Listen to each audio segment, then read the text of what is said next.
Okay, good afternoon, everybody, and then good evening as well. So, if you're joining us from later than where I am at the moment, or maybe even good morning if you are maybe in the States or West Coast. So, I have a key question for you, right? So, what is usually deciding whether or not you're going to move ahead with a project? Yeah. So, how can you decide whether a project is good enough to go, whether it meets all your criteria, and whether it's even worth you going forward? Yeah. It's done by a process called feasibility studies. And I'm sure all of you would have heard about what feasibility study means. Yeah. It essentially allow you to decide whether or not you're going to move forward with it. And yes, we're going to talk about that in the context of renewables energy, whether a solar or wind plant, right?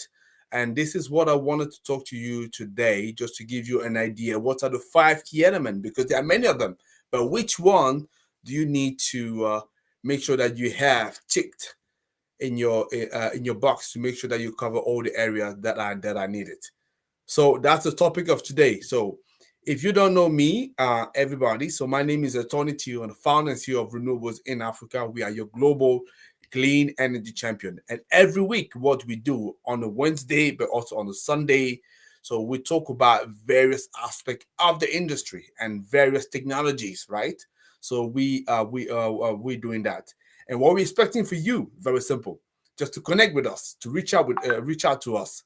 Make sure that you connect to all our platforms because at the moment we are broadcasting on 4 channels. So we have LinkedIn, we have YouTube, we have Twitter, and we have Facebook. So whichever way speaks to you, connect with us, link up. Make sure that you leave us your name or give us your comments so that we know whether or not the topic that we are covering is of interest or maybe not. And also share the videos with you, isn't it? Yeah? Is that cool? Excellent.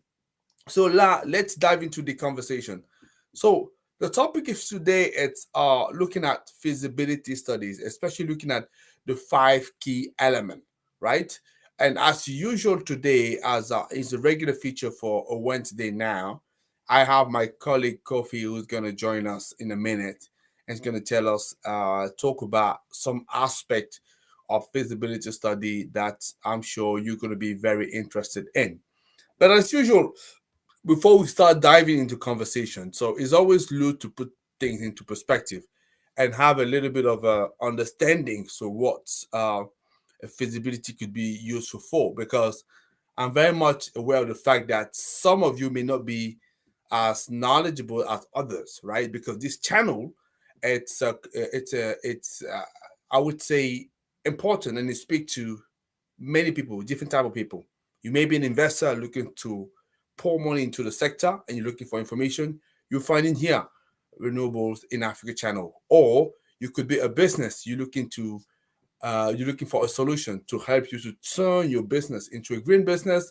You're also going to find information here. We have many videos that you could be watching. You could be watching a previous video that we've recorded. Or you could be a professional saying that, hey, this is my time to shine. This is my time to step into the green industry, but I need a little bit of help because I don't know where to start. Right? I had the same kind of questions many years ago when I decided that I wanted to participate and be part of the solution. You'll find it into the sector. And as we're talking about feasibility studies, so that's a very generic term, right? Because whatever project you want to do in whatever industry, there is some level of feasibility study that people will be carrying. But in this context, we want to be looking at in the framework of, or in the case of solar project or the wind project more specifically. I'm sure he applies as well to other technologies within the general renewable energy industry. So, what is a feasibility study? You may be asking me to respond to, right? And that's a very important and key question.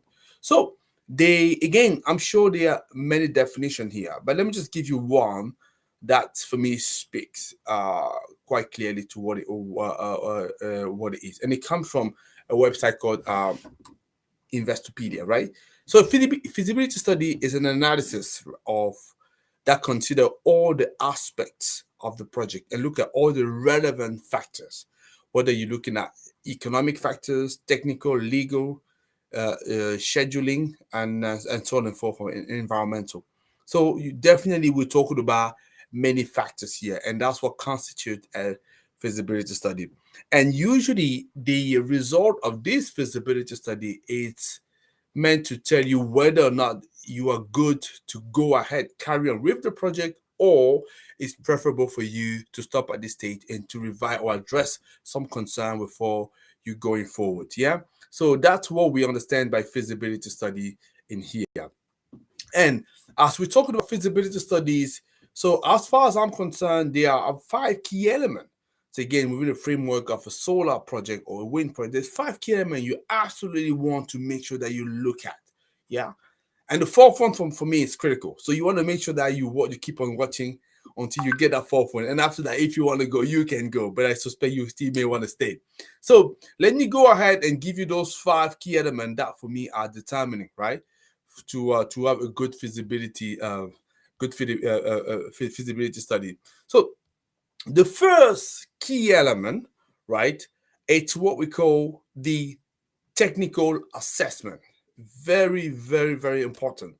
And I'm sure you would have guessed it, because if you're talking about rolling out a technology, a new technology, or even if it was an old technology, you want to be looking at the technical assessment. From a technical point of view, are we good to go? What am I talking about when I say technical assessment, right? You certainly want to be looking at the technology, the specific technology that you want to be using. So if you take in the case of solar, for example, so I want to be looking at, okay, what kind of solar panel am I going to use? What kind of inverter can I use? What kind of battery, and so on and so forth, right? So the technology evaluation is very good. It's very important, because it may even happen that you don't just want to. You may also maybe thinking of using uh, solar CSP as opposed to solar PV. So that's very important. And after that, when you get the technology evaluation as part of your technical assessment, still, you want to look at the design, right? The design. So what kind of design am I going to apply, right? First, for solar PV. So what kind of orientation I'm going to have for this project? Because you know that is very much rely on the orientation, depending whether you're in the north hemisphere or south hemisphere. You want to be looking at, so where is the sun? What kind of orientation? That's the kind of consideration you want to have. The technical design is an important point, but you also have the performance evaluation, right? So how, first of all, if I get, so how can I make sure that wherever I go, so or the place where I'm thinking of having this project, how can I make sure that in that place, in that location, I have enough solar resource? Yeah, it's very much important. Okay, if I stand in Botswana, it's very different for me, for example, standing in the middle of, I don't know, of the country in Belgium. Clearly, the solar resource is not the same. So depending on whether I want to build my project in Botswana or in Belgium, right, I want to make sure that the resource will be sufficient for what I have in mind. So this is part of the consideration that we call the technical assessment, right? So you clearly, as I say, you want to look at the technology evaluation, you want to look at the technical design, you also want to look at the performance evaluation. This is what make up the technical assessment. But that's only one aspect of your feasibility study. A second aspect of your feasibility study, I'm hoping that you're still able to follow me. If you don't follow me, and if I'm saying it's too fast, too complicated, drop a comment and leave a question, and I'll make sure that when I respond to the question, I can address that, right? But I also do my best not to make it too long, right? Because this is not meant to be hours and hours of videos, right? I just want to have a 20, 30-minute snappy video and then carry on, right? So that's what you want to do. So the second element that I mentioned after the technical assessment, you want to have obviously the financial assessment. Yeah, it matters. So the project that I'm looking to build, so how much is it gonna cost, right? So I need to figure this out, and also, can I have a preliminary projection, yeah, to get an idea what is gonna entails. And for you to get a projection, it's good to have a financial model that you are using. But financial assessment, it's key, right? Because as you talking to your investors, that's what they will want to know. Even at the very early stage of the project, they want to have a rough idea what is that we're talking about here. For example, if you're making a financial assessment, and you figure out that the project cost is going to be way too much expensive to what you can actually charge as a tariff to the customer. So obviously, you know that it will be difficult to get people to follow you. That's why it's good for you to have this kind of idea, right? Even at very early stage. And the third element, once you've looked at the technical assessment, you figure out, okay, we're good to go. We think we're okay. You're looking at the financial assessment. You say, okay, I've done my model. It sort of makes sense to me. So the third element, you want to be looking at, the permitting. So especially if you're looking at solar and wind. So if it's in a utility scale, even if it's not in the utility scales, you want, because renewable is very much connected to to regulatory frameworks, right? You want to know, do I have the authorization, right? The legal authorization to carry out my project. Yeah. Do I have all the permits that I need to go ahead? This is what you want to be looking at. You want to be doing a sort of an overview of the permitting requirement and make sure that you are happy with that, because getting permit involves you spending money to get it. Yeah. So this is part of your feasibility study. So a project may be well possible technically, may be well within your range, your budget range that you came up with financially. But if getting a permit will mean that it would take you, I don't know, 6 months, a year to do it, and you plan to get everything done within 12 months, you can see that is a little bit tricky, right? And in fact, understanding that part, as I said, give you an idea what the fourth element is. And that's, for me, that's one is very, very critical. Yeah, critical. And which is the risk assessment, identifying the risk. And the risk can come from any part, right? It can come from a technical side, it can come from the financial side, it can come from the permitting side, can come as well from other aspects that are not part of the three that I've already mentioned. So you want to have an analysis, as much as possible. It has to be comprehensive analysis of the risks that are involved. Yeah. So obviously, if you go to some markets in yeah, in emerging countries, emerging market countries, and even in very stable countries. For example, give you an example. So if you were to do a project, because that's actually quite funny, because not funny. Funny is not the term, but that's actually quite typical, because a couple of years ago, so the solar market in Ukraine was very much booming. Yeah, definitely, people wanted, because they were building a lot of solar plants over there. So if you were an investor and now somebody will bring in a project in Ukraine, I'm sure you're going to step back a little bit, right? So, and this is what I'm talking about, having an assessment on the risk. And the reason I'm taking this example just to say it is not just related to emerging markets as we traditionally will understand them, right? Some emerging markets are very, very stable. Go there, you run a project, and everything is okay. Yeah, but having an understanding it's of the risks that are associated with the project, it's very important, and that's the fourth element. But let me give you a fifth one, right? So that is also good for you. By the way, all I have mentioned to you so far, what I'm saying here is, depending what method you'll be using, I'm sure feasibility studies may be a little bit different. In fact, I'm quite keen for Kofi when it comes along in a few minutes to tell me whether I've missed some element, or maybe there's anything new that he would add to that, and anything that, for example, his software PV data is taken into account. But what I've given you, it's for me what I could see as the five key elements based on my experience, based also the insight that we've developed from the industry.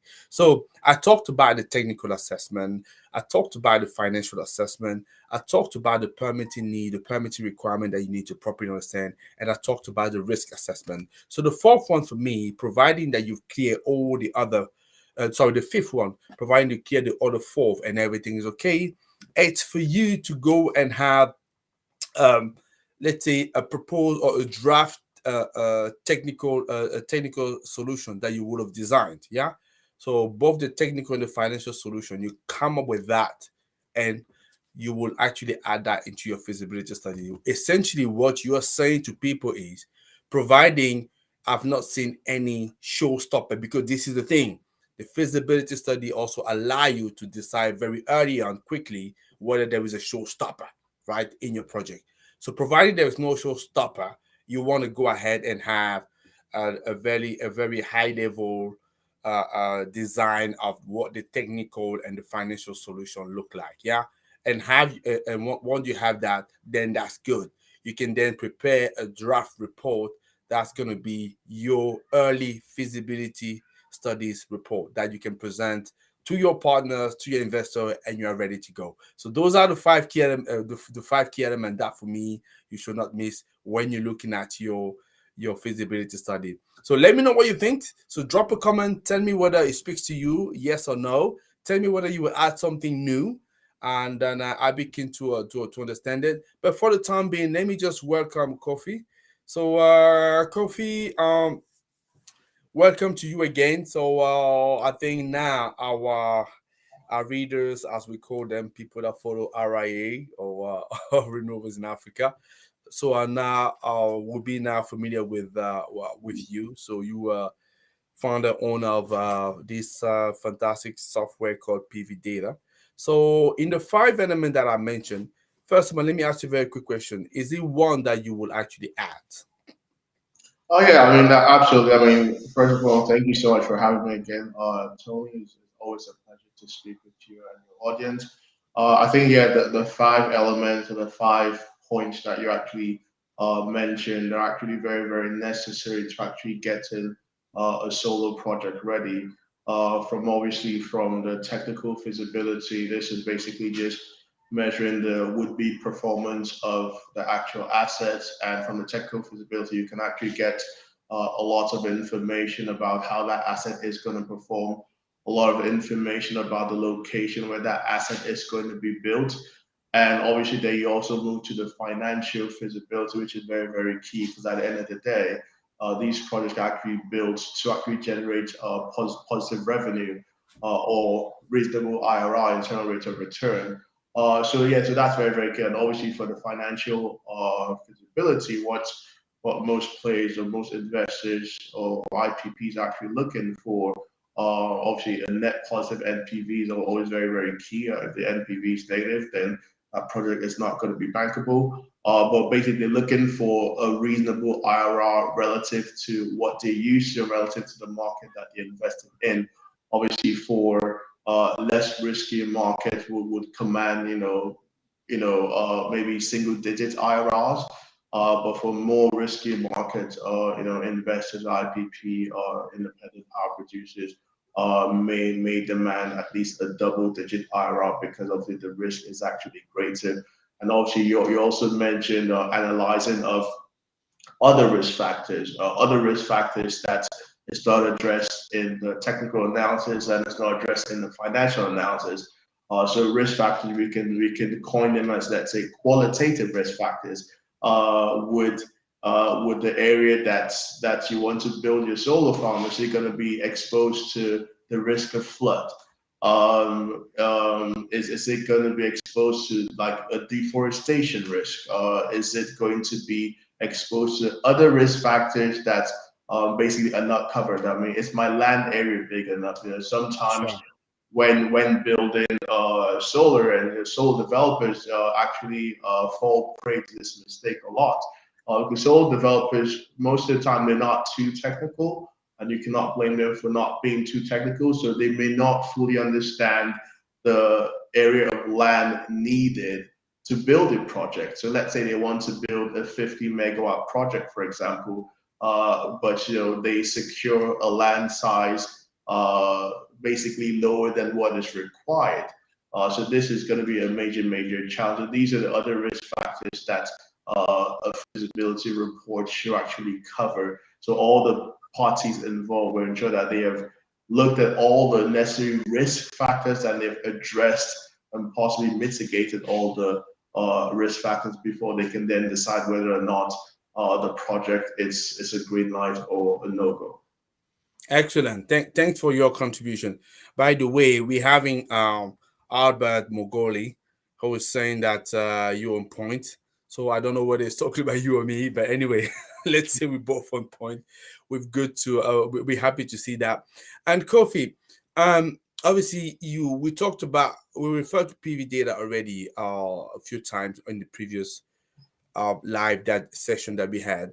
I wanted you to talk a little bit more today on the basically the technical assessment that is done or design that is done within PV data.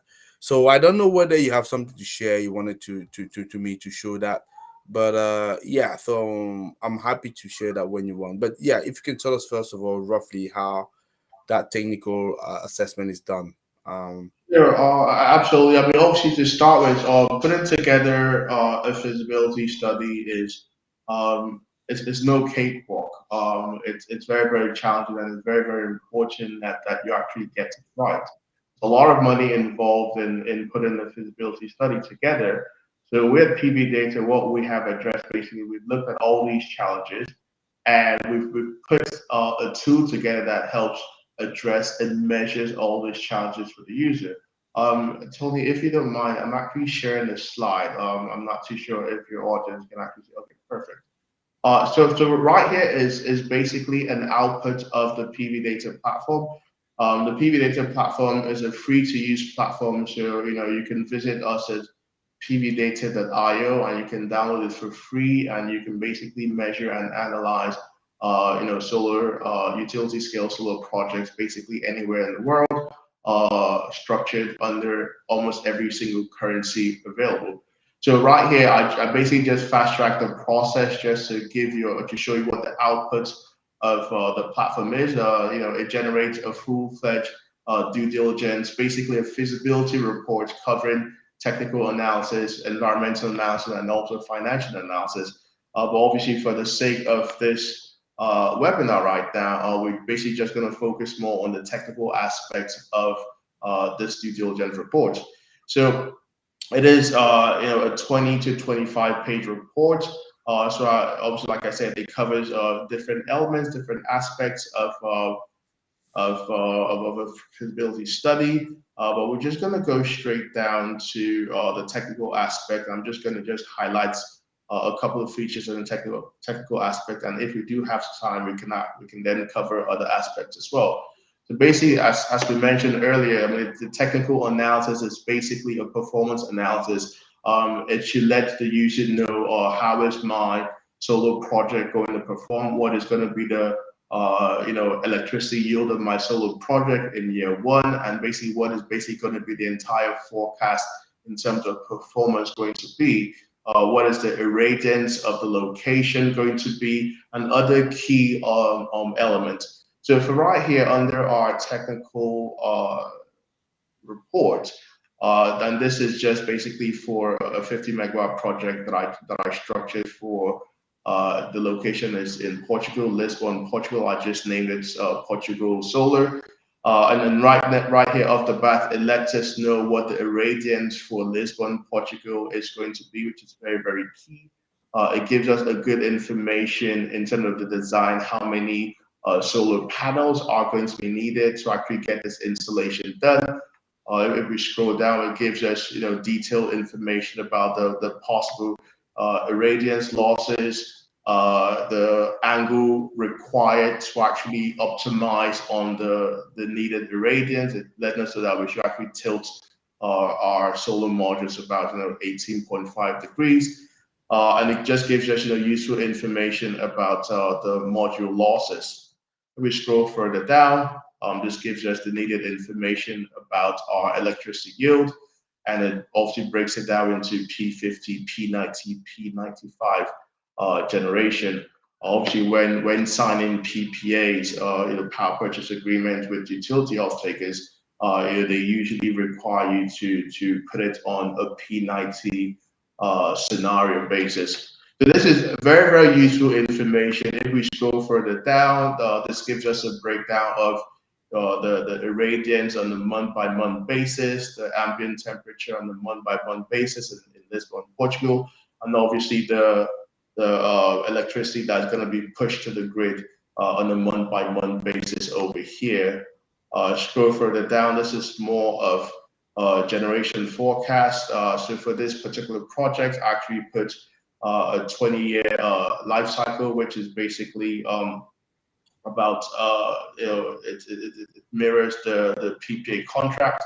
So the 20 years generation forecast, and over here we can then see the generation each year, and obviously as we expect, it's meant to depreciate each year as we see over here. So I mean, this is just general information that you actually receive, and this is nice design analysis, which I'm not going to elaborate too much because it's basically going to take much time. But this is just an idea of the sort of technical assessment the PV data platform actually provides. Very very useful. Gives you all the information that you need.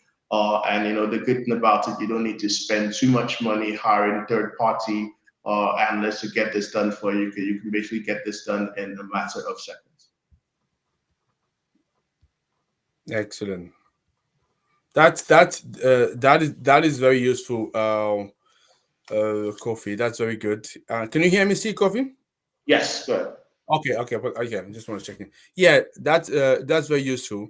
And as you say, that's obviously downloadable directly for people. I'm putting the link into the comments there just to say for anybody hope is interested, you can run to that and then and check for your own time. But absolutely, because that's critical, as you mentioned. So as I know, when you're developing a project, that's the riskiest part at the beginning when you do the feasibility because nothing has been proven, right?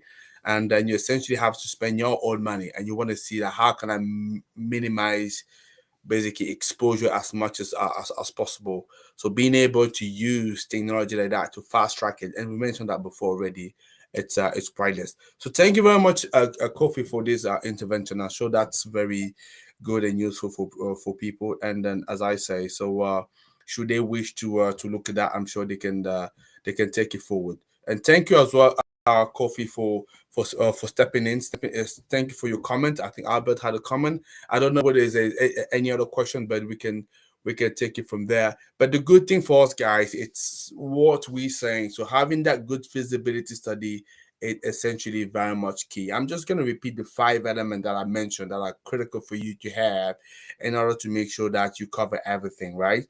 To talk about the technical assessment, making sure that you understand what technology you're going to be using there, what kind of design you'll be looking at, what are the performance you're going to be also assessing to make sure that everything is good from the technical standpoint. And then you want to look at the financial montage, right? So what is the cost of the project? So do you have an initial financial model that you're going to be using that gives you an understanding what is the picture for this project from the financial point of view? Very important. Understanding, do you have or do you know what kind of permit you need for this project, right? Have an overview, and also how much is it going to cost? Very important. And then looking at the risk factor associated to the project, and finally the fifth one, being able to uh to uh to come up with an early or high level draft design, but from a technical and financial point of view. Those are the 5 elements that I believe are very much important. And Kofi also mentioned as well anything related to environmental assessment as well. Yes, this as well could be added to that, especially in these times and age, right? Where we're going through some lots of challenges. So before I leave you, I'm sure some of you will be asking the questions, how much is it gonna cost? Right. That's a tricky question, I have to say, because there's not any straight answer. It depends where you are, and it depends also what needs to be done. Exactly, right? But at least to give you an idea of cost, I would say you can look at anything between,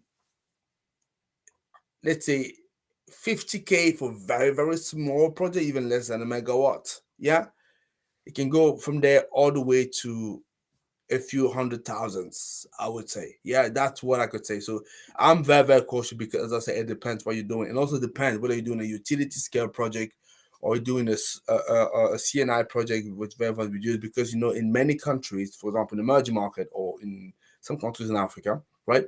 So if you're doing a less than 1 megawatt project, there is a lot of uh, there's a lot of uh, non-restriction that you have, right? Meaning that you don't need to have a certain authorization. You can just go straight forward, right? As, Especially if it's for self consumptions. So it depends what you really want to do. But I've given you sort of a bracket for you to take into consideration. So that's what I had for today. So I don't have any more questions. So Albert is saying thank you, Kofi. So I'll pass on the message to him. But yes, guys. By the way, thank you again for following us. So do like Albert, drop a comment. So let me read it. Even if you pick up the video afterwards, still drop a comment. Still put up some likes. Share that with people, and we'll like it. Our next video, our next live is going to be on Sunday, and Sunday is 2:30 BST time. What is the topic is going to be? I have no idea just yet, right? I'll see and I figure out what the topic could be. But you can actually suggest to me what is that you want me to talk about, and I'd be more than happy to do so if I'm in the capability, if I have the knowledge to bring that insight to you. So for the time being, guys, so pleasure as usual to talk to you. We're always delighted. And then I wish you a good rest of your day. And I'm sure you're going to be around when we meet again on Sunday. Until then, may the sun be with you. Get better, guys. Take care.